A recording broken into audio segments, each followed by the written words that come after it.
I'm Sarah Burke, and this is the Women in Media podcast. I am so excited to welcome to the show today one of my brand new clients and someone who I've wanted to have on the podcast for quite some time, Shayla Ouellette Stonechild.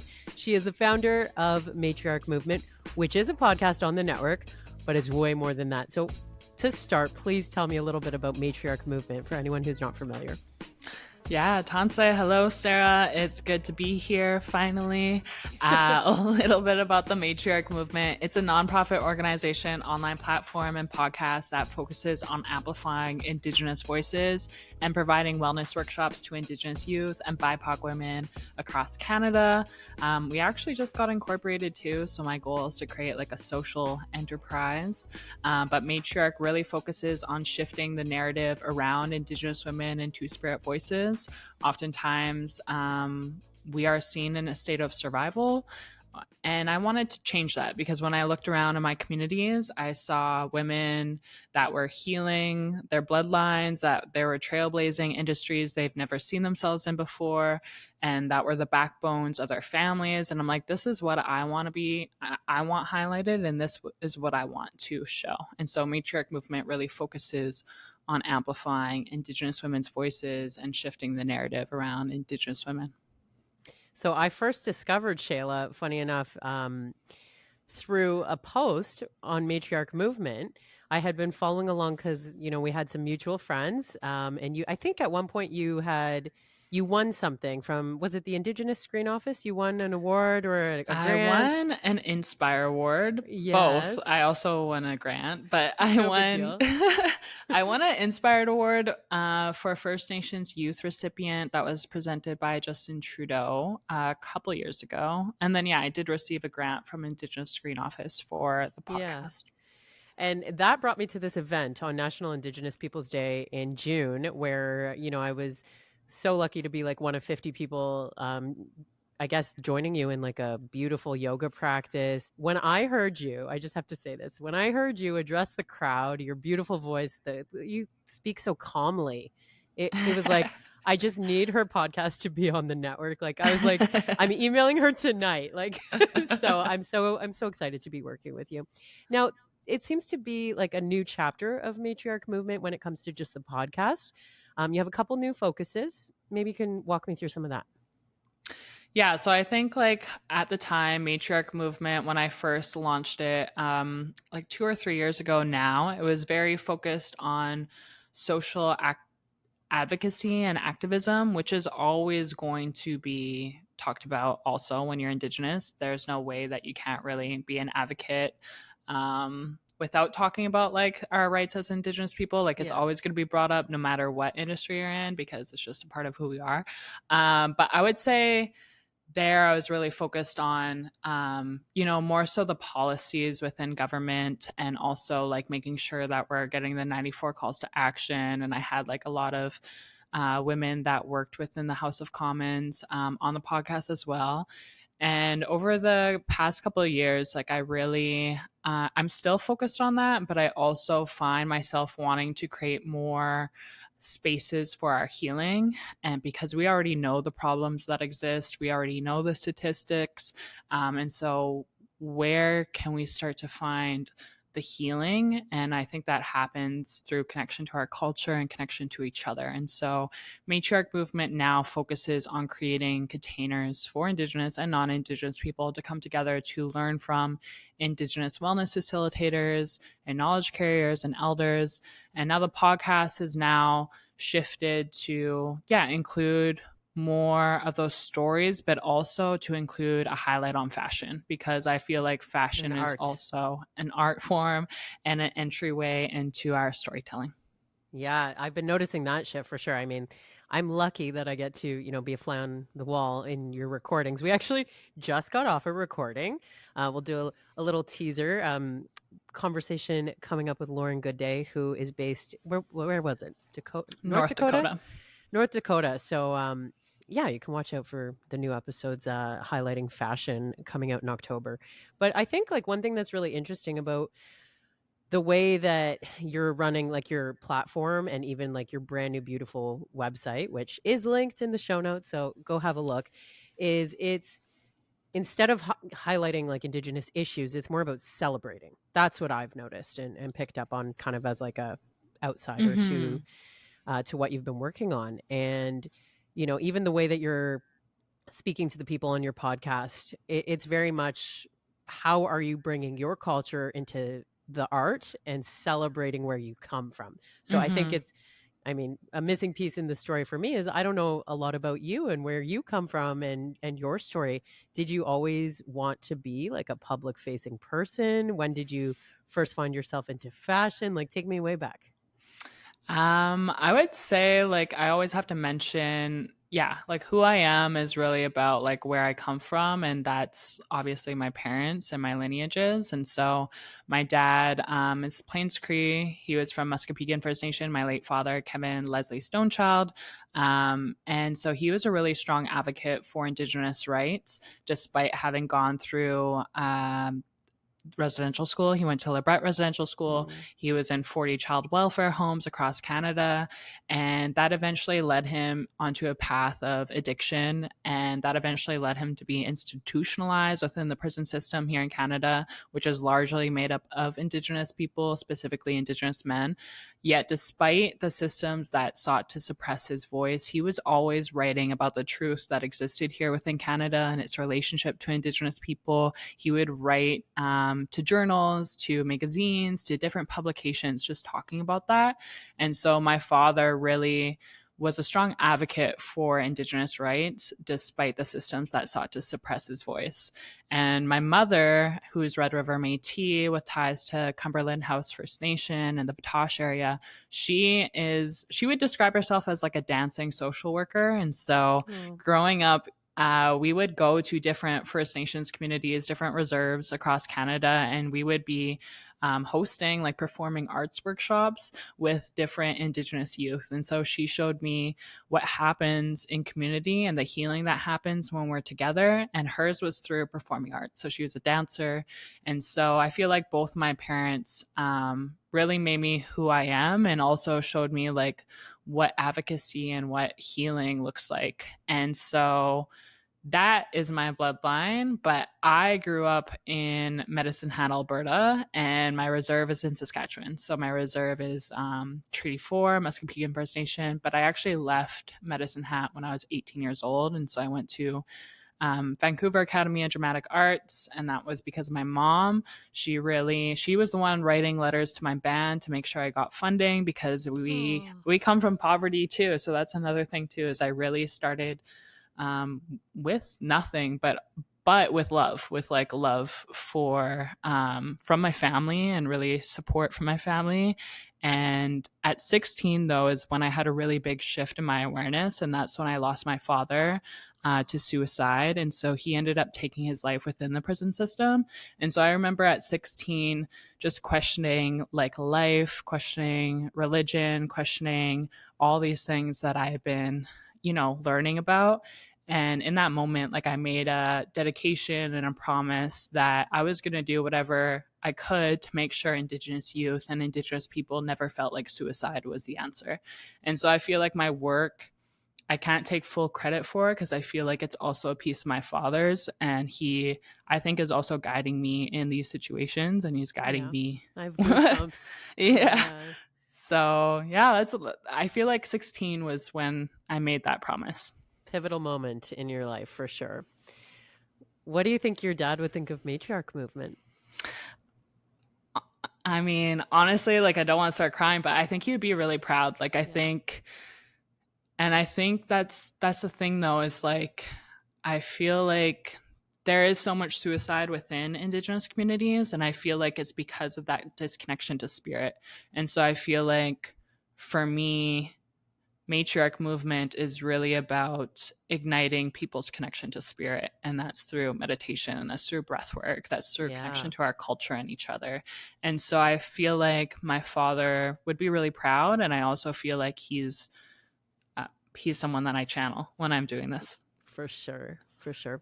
So Matriarch Movement, there's like the dichotomy here of like the movement in that you are, you know, a yoga instructor and you do a lot of your work through physical movement, but it's also a movement, right? Yeah, yeah, it's both. I hope you thought of that before you chose it. It came to me in a dream. So that's the Oh, thing too, really? is like the Matriarch Movement was a dream when I was like in deep healing. And so I can't even take Wow. full credit. I just woke up, yeah, at like And 4 you in the knew. morning one day, and all the dream was just Matriarch Movement, but it was almost like all the pieces have been put together in my mind. And I was like, oh my gosh, everything makes sense now. And because I have access to like, your folders of your branding and your logos and everything, I'm like seeing all the beating and everything like kind of Yeah. like fall into place. But with the the movement piece of it and yoga, when did you start that journey?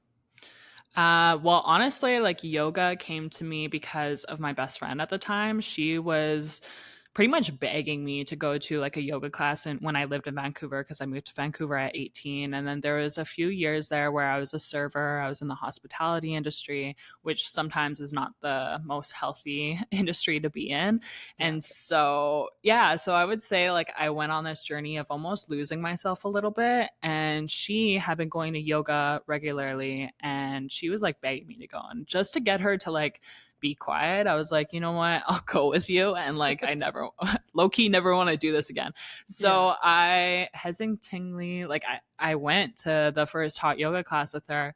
And then I was like, wow, I was laying down in Shavasana and I was like, I don't know. I just felt like for once I wasn't running away from anything anymore. And it was the first time I felt my nervous system like take a sigh and be like, hey, this is what like home feels like this is who Yeah. you are. And I was like, my mind was blown and I kept going back with her. And soon enough, like yoga started replacing going out all the time. And so I was replacing, drinking and partying with now attending yoga classes. And I was also developing like a deeper relationship with my friend. And then we brought another Indigenous woman in. And it just kind of kept going to the point where I was like, I think for the first couple months when I was practicing yoga, I think I was low key like detoxing on the mat because I would be shaking in some of the postures. And I felt like yeah, it was like really hard for me to even stabilize. And so looking back, I'm like, wow, I was probably like detoxing from all that alcohol and stuff like that. And so eventually Yeah. I like wanted to share that with others. And I was like, okay, if this is how I'm feeling, like I can't imagine the potential of what would happen if I took yoga teacher training and I started sharing this with my community. And so I signed up for my first yoga teacher training probably when I was like 21. And then that was also after like a really big breakup in my life. And so I felt like I just needed something to put my attention towards. And so I took a loan out for $5,000. Again, I didn't have a lot of money. And so I was like, you know what? I don't even know how I'm going to pay this off, but I know I need to do it. So I took a yoga teacher training at Vancouver School of Healing Arts. That was a 240-hour program. And there, that kind of started expanding my worldview even more, that yoga is not just a physical practice. It's really like it's a lifestyle and its connection to creator and to spirit. And there's so much more to the yoga practice itself. And so that just led me on a journey of taking more trainings and going across the world and learning from different instructors. I went to India, I went to Mexico. And so yoga has really been a foundation to me having and creating a life of balance and harmony and also connection to my culture. Hmm. It's an interesting thing to look at, like a pause, right? Or that time when you're on your mat and there's no distractions, there's no devices anywhere. It's just you and your mat. And I mean, I've only known you for a few months, but I feel like we both have the busyness hustle thing in common, and it's hard to stop. It's hard Mm-hmm. to pause. And I'm wondering, like day to day right now, how all the things and all the teachings have sort of led you to a place where you have a routine with this. And maybe, I don't know, is it a mindful morning? Do you have something you do every morning to start your day before you even turn on your phone? Or is it before bed? What does that look like for you? Yeah, I think like it's dependent on where I am in the world too. I find sometimes the routine changes depending where I am and what's needed in that day. But I would say, yeah, like I for sure need to, one, start moving my body for at least a half hour. So if that's like cardio or if that's a light flow, there has to be something to get me in my physical body. And I have the most energy in the mornings. So I do 30 minutes of something. Oftentimes I also am listening to a podcast, and then I meditate for like at least 10 minutes in front of my red light. Like I have a whole routine when I'm at home. That'd be a cool behind the scenes moment for some social Yeah. stuff. We've been talking about socials a lot today. And then I smudge. So like I smudge with cedar, sweetgrass, or sage, and then I usually go down to the water and I offer tobacco. And that's always been part of my life for a while now. And I feel like because of those offerings and because of those prayers that I'm making each morning, like it's not, yes, it's me guiding the day, but it's also like a higher source or a higher power. Yeah. Yeah. I needed to live near the water, so I understand that piece of it too. And I know that you live down on the water just a little further Yes. into the city than I do.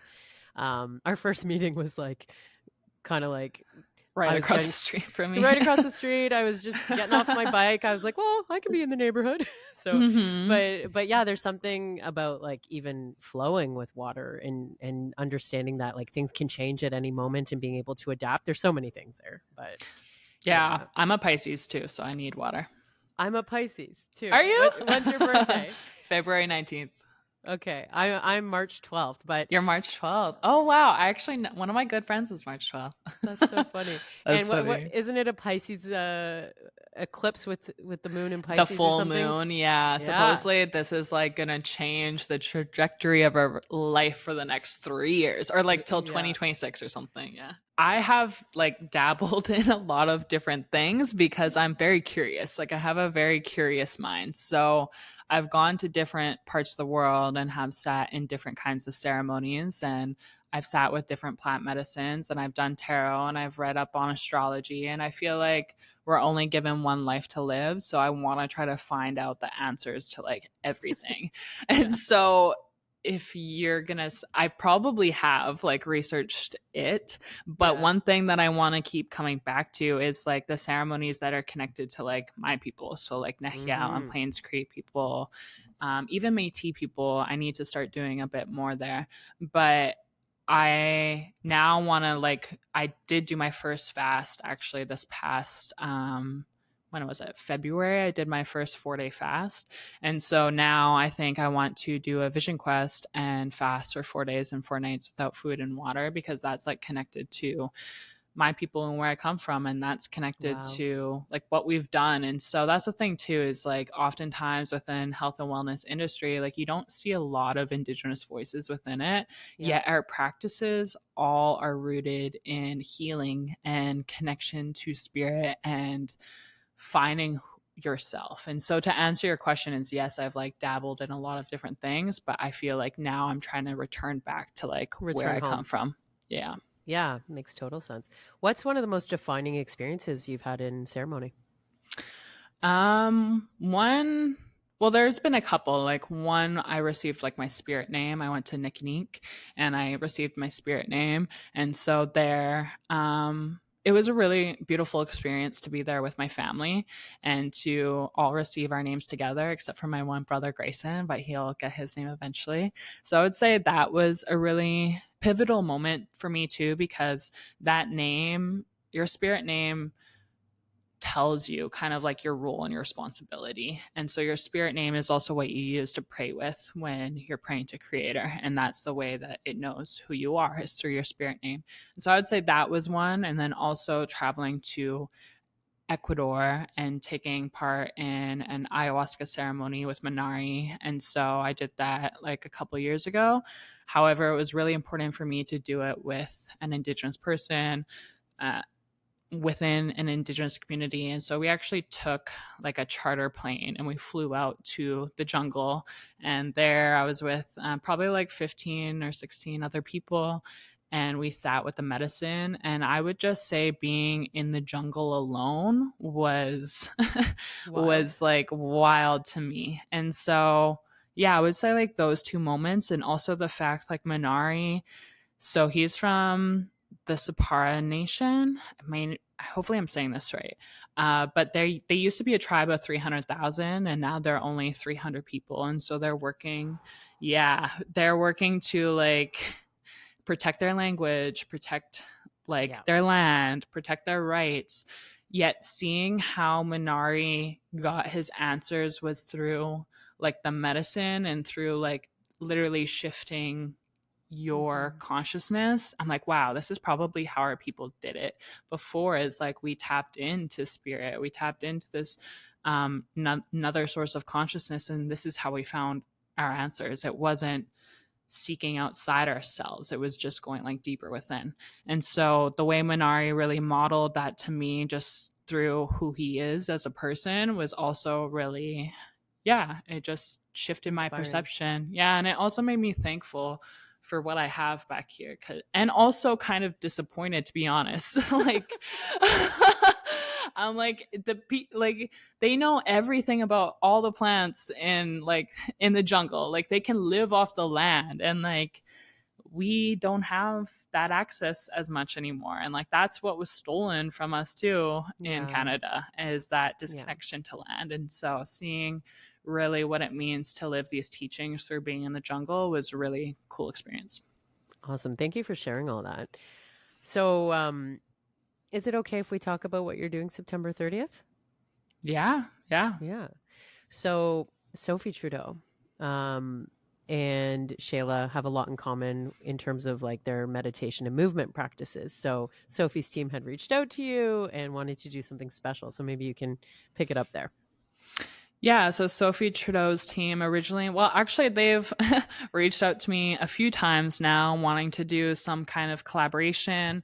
And given just the political nature of what was happening and what's still happening within Indigenous communities, I didn't feel like it was the right time. But right now, I feel like, yeah, originally, like Sophie's team reached out wanting to do an Instagram live on September 30th, National Truth and Reconciliation Day, and I thought like there has to be more to that. So I offered the idea of doing a meditation and movement practice with Sophie, where we talk about, yes, we do talk about National Truth and Reconciliation Day, but also like how can we begin to really embody reconciliation and Hmm. really like let's have some action behind those words. And so I think being in the same space with her together, like I'm curious what's going to happen. I don't really know. We're going to talk about the day. We're Yeah. also going to talk about honoring truth and what does truth mean to us, and also how do we embody our truth Yeah. through meditation and movement. And then we'll have a Q&A with the audience after that as well. So we're still putting the pieces together, but it'll be like a honoring our truth meditation and movement session to Yeah. honor National Yeah. Truth and Reconciliation Day. And once all the details are out for that, if they're not already in the show notes, I'll add them. And of course, following Matriarch Movement on socials will be a good place to find out more about that too. So I'm curious, as a white girl who's worked closely with lots of Indigenous folk over the last 5 years, National Day for Truth and Reconciliation, every year it feels like there's like a pressure on my Indigenous friends and colleagues, right? Mm. And, I'm going to use the word a shift there, Mm-hmm. again, in moving away from the trauma and moving towards celebration. I'm wondering how that experience has been for you, like over the past few years. And are you now, coming up on this September 30th in a different headspace? Mm. I think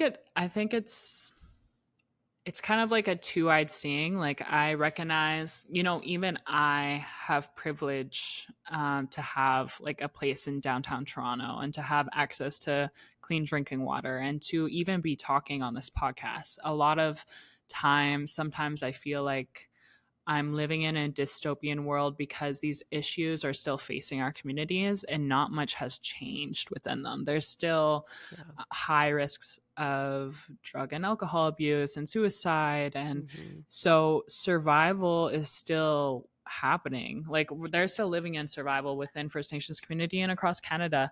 And so I feel like things are shifting in the way that we are seeing more Indigenous voices online, and we are seeing more Indigenous voices within, even the House of even within the House of Commons. Yeah. And so I feel like changes are happening, but in the same breath, you have to recognize that that might not be the case for someone that's still living on the reserve, or someone that Right. doesn't have access to clean drinking water. Yeah. So yeah, and I feel like also too over the past few years, like you see kind of trends happening around June and September where there's a really influx of support for Indigenous people and causes, and then there's nothing like the rest of the year. And so I feel like I want to see more longevity behind these actions, and that would make them feel less performative. Of And I think course. that's where relationship building comes in. And so I hope to see relationship building with each other for the rest of the year and outside of Yeah. just September 30th and Yeah. June. So, do you have like a favorite work that you turn to? Any books? Any? I know you have a ton of resources actually that whether it's on your socials or your website, but yeah, is there anywhere that you would send people? I would say 21 Things You May Not Know About the Indian Act, like by Bob Joseph, I believe he's the It's on author. Audible, right? Yeah. Yeah, that's a really good just like starting point because it gives you the history here within Canada, and then Mm-hmm. he had a follow-up book too called like Indigenous Relations and Okay. talking about how to put reconciliation into action. So he has like a two-part book series, but that really gives you some of the background behind the Indian Act and what was enforced here in Canada. And then I would say Sacred Instructions by attorney and activist Sherry Mitchell. This gives you kind of more of a understanding of the worldviews and the values that we have as Indigenous people. And so I would say those two are probably like really good starting Perfect. points. Okay. I will have those in the show notes. And what about like Indigenous authors or other podcasters that, Mm. you hold dear to you? I mean, a lot of what you do is expressed through visual arts, but I'm sure you have some favorites in podcasting and authors as well. All my relations, but I think they may have taken a break, but I loved All My Relations podcast. They have different episodes depending, yeah, on like the themes and what they're talking about. And then Connie Walker has won like a lot of awards for her work around missing and murdered Indigenous women and girls. I think it's called Finding Cleo. So yeah, I would say like those are two really good podcasts. I don't know if they're updated regularly right That's now okay. though. There you people can still go discover older episodes. That's True. fine. True. That is the beauty of podcasting, my friend. That's true. It's always there in the RSS feed. I wanted to sort of end on like a flashback to those Indigenous people, and I'm going to say women that you looked up to growing up, and then like bucket list who you might want to collaborate, interview, or do something, some sort of partnership with in the future that you're inspired by now. Mm. Yeah, I mean, obviously, I have to give credit to my mom. Like, now that I'm older, like, I didn't recognize how much she sacrificed for me and my brothers. Yeah. And also, just, yeah, she was very selfless Is and she still with always, us? yeah, she's still here. Yeah, yeah. Where does She's she just, live? she lives in Alberta. All my Cool. family is in Alberta still. Okay. Um, but also just yeah, my mom's heart. Like I was so inspired by my mom growing up, despite like having nothing. It didn't Yeah. feel that way. It felt like we had everything because of my That's family. beautiful. Hmm. You should have her on this podcast. Have you had her yet? Oh my gosh, my mom, she talks nonstop. That's the one thing about us too, is like I can be super introverted, and my mom, I call her like a little chihuahua sometimes because she'll just talk and talk and talk. So if I had her on the podcast, I don't know if it would make any sense. Hey, I'm the one who has to deal with it after. I say we invite her. I feel like that would be really special. True. She would Well, we'll probably we'll just love that. we'll just tack that idea over here for now. Okay, Yeah. but continue your thought. Yeah, so yeah, definitely my mom. She is resilient, she is very empathetic, and she has been like an auntie to a lot of Indigenous children and youth out there. I know she has a lot of fans. She has a big fan base because of her heart and because she just wants the best for us. And then yeah, future collaborations are like who I would really want. Well, one was like Lauren Goodday. Like it would be really inspiring and creative. Like I would love to create like a wellness product with Lauren Goodday. And then also, If you're on YouTube, by the way, Shayla is wearing Lauren Gooday's oh fashion right yes, now. It's yes, from the Lauren Rome Goodday. collection. It's got some really cool buffalo designs, butterfly. Anyway, Yes, continue. Yeah. so beautiful. And then, oh my gosh, there's like so many. Lily Gladstone, like interviewing her, she would be really cool to interview. Lily Gladstone, with her work and what she's doing in the film and TV industry. And then, like, I'm always inspired by like Nahani Fontaine. She is an MLA. She was an MLA for St. John's. I don't know if she still is, but I did interview her on the Matriarch Movement podcast, and just hearing her story and why she's such a strong advocate for missing and murdered Indigenous women and girls. Like, her mom was missing and murdered Indigenous women, and so the way she's able to speak her truth no matter what room she's in and just stand like what she wants to stand for is super inspiring. And I think she was one of the people that got that new funding pass, where I don't know if it was $10 million is going to go to missing and murdered Indigenous women and girls. There's a fund created in Manitoba to help families when they're seeking, when they're trying to find these women. There's actually a fund. Yeah, there's a fund though that they can now go to. When before, oftentimes it was the family is just backing it out of their own pocket. So she got that. She got like $10 million. So just seeing how she's able to advocate those things day in and day out without feeling, without giving up is like super inspirational. Wow. Okay. The last thing that I always do on this podcast, and this is more for, upcoming guests on the Women in Media podcast, anyone who you believe, should have their story on this podcast, sort of like nominate them to come on. Again, there's like so many. Jessica Bruden, she does similar work to me, but we have different ways of doing so in different communities and nations. But she is an Indigenous scholar. She's a First Nation. I can't remember which nation she comes from, but she's also an Indigenous yoga instructor.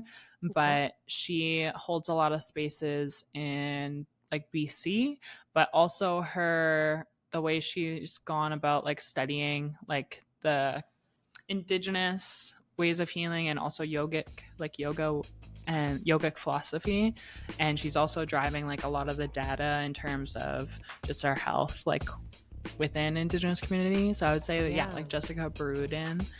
That'd be great. Yeah. Cool. Well, thank you for everything you shared today. I really appreciate it, and I'm so excited to be working with you. So thanks for joining the network too while I have you. Right? Yeah, likewise. Thank you so much for having me.